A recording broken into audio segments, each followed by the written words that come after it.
Hi, this is Vishal from Moharat Investing. I'm the SEBI registered investment advisor. Today we are going to discuss all about the Bihar election.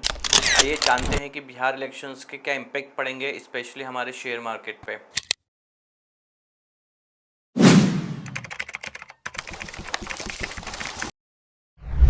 जैसा कि आप जानते हैं बिहार में विधानसभा election चल रहे हैं जो कि हर 5 साल में होते हैं। लास्ट टाइम जब बिहार इलेक्शन हुए थे वो हुए थे 2020 में। 2025 में दोबारा से बिहार इलेक्शंस हो रहे हैं।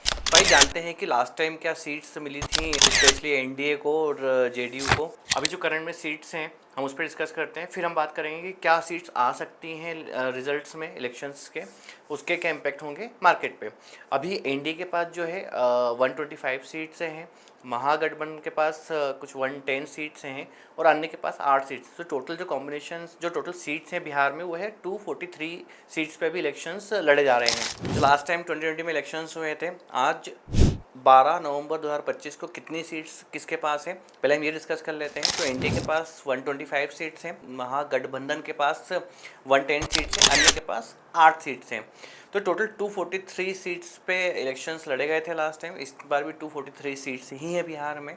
अब देखना होगा 14 नवंबर 2025 को जब रिजल्ट्स अनाउंस होंगे तो उसके क्या सीट्स मिलती हैं किस पार्टीज़ को। बिहार इलेक्शन 2 चरणों में हुआ है, 6 नवंबर और 11 नवंबर।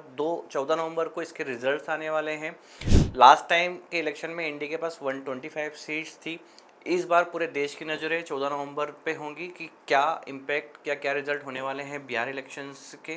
क्या इस बार भी एनडीए गवर्नमेंट फॉर्म करेगी या फिर सत्ता परिवर्तन होगी। एक चीज़ बिल्कुल क्लियर है, अगर एनडीए फिर से गवर्नमेंट फॉर्म करती है जिसमें बीजेपी की सीट्स भी देखी जाएंगी तो मार्केट इसको बहुत ज़्यादा पॉजिटिव लेगा। पॉजिटिव अगर लेता है तो इसमें कुछ सेक्टर्स हैं, जैसे इंफ्रा हो गया, पीएसयू सेक्टर्स हो गए।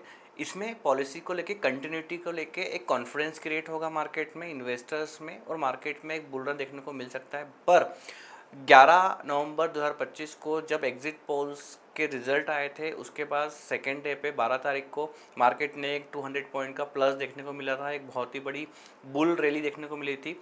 तो क्या अगर बहुत अधिक सीट्स नहीं आती हैं बीजेपी की तो मार्केट यहाँ से करेक्शन ले सकता है या क्रैश हो सकता है। आइए चेक करते हैं फैक्ट को। पहले ये जानते हैं कि मेजोरिटी के लिए पर्टिकुलर अलायंस को कितनी सीट्स रिक्वायर्ड है। सो 122 सीट्स रिक्वायर्ड है मेजोरिटी को। अब बात करें हम एनडीए की तो एनडीए में 2 मेजर अलायंसेस हैं, 2 मेजर पार्टीज़ हैं। पहली है जेडीयू, सेकंड है बीजेपी।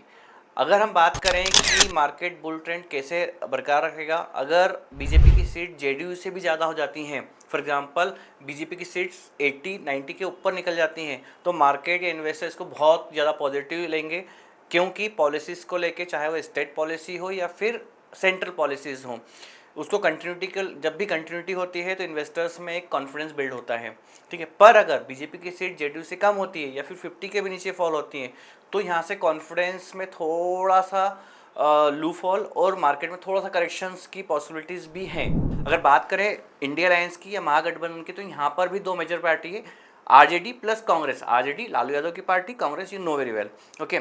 अगर इन केस महागठबंधन या इंडिया अलायंस मेजोरिटी तक पहुंचता है तो यकीन मानिए यहाँ से कॉन्फिडेंस बहुत ज़्यादा ब्रेक होगा इन्वेस्टर्स का, एक बड़ा करेक्शन देखने को मिल सकता है। एक ब्रोकरेज की माने, एक ब्रोकरेज फर्म के माने तो यहाँ से 5 से 6% का करेक्शंस भी देखने को मिल सकता है, पर जो कि एग्जिट पोल्स के नतीजे कहते हैं जिसकी प्रोबेबिलिटी बहुत कम है। इन माय ओपिनियन 14 तारीख को जब रिजल्ट आएंगे तो कोई बहुत बड़ा शॉक देखने को नहीं मिलेगा। मेरे रिसर्च के अकॉर्डिंग एनडीए बहुत आराम से गवर्नमेंट फॉर्म कर लेगी। अगर गवर्नमेंट फॉर्म होती है तो सेक्टर वाइज हम जानते हैं किस किस सेक्टर्स में क्या इम्पैक्ट पड़ सकते हैं या इस मार्केट में क्या इम्पैक्ट पड़ सकते हैं। अगर मैं मार्केट की ब्रॉडर मार्केट की बात करूँ तो निफ्टी 26,200 26,300 तक जा सकता है, जाने की पॉसिबिलिटीज़ मुझे यहाँ से हाई दिख रही है।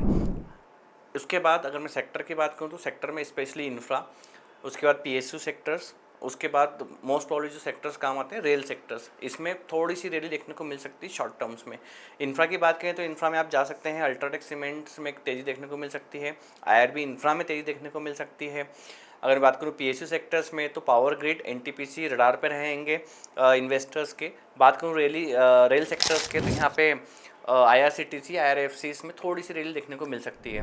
ब्रॉडर मार्केट पर्टिकुलर सेक्टर या पर्टिकुलर स्टॉक्स के बारे में कोई भी इन्फॉर्मेशन रिक्वायर्ड होना तो please do subscribe the channels, do follow me.